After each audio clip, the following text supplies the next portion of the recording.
বন্ধুরা, আজ একটি নতুন রেসিপি নিয়ে চলে এসেছি। আজ আমি বাসা মাছের ঝাল বানাবো। প্রথমে মাছগুলোতে নুন হলুদ মাখিয়ে নিয়েছি। এবার কড়াইতে তেল দিয়ে একে একে মাছগুলো দিয়ে এপিট ওপিট করে লাল লাল করে ভেজে নেব। রেসিপিটি ভালো লাগলে অবশ্যই লাইক, কমেন্ট এবং সাবস্ক্রাইব করে আমার পাশে থাকবেন। মাছগুলো ভাজা হয়ে গেছে, নামিয়ে নিয়েছি।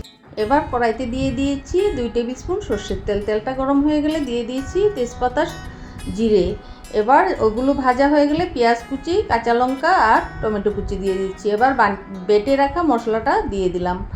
এখানে ছিল জিরে বাটা, ধনে আর কাঁচা লঙ্কা বাটা আর পেঁয়াজ বাটা। এবার ফেটিয়ে রাখা টক দইটা দিয়ে দিলাম। এবার একটু নেড়ে চেড়ে মশলাটা ভালোভাবে কষিয়ে নিয়েছি। এবার পরিমাণ মতো জল দিয়ে দিয়েছি।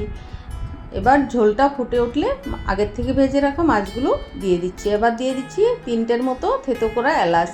নামানোর আগে ধনেপাতা কুচি দিয়ে নামিয়ে নিলাম।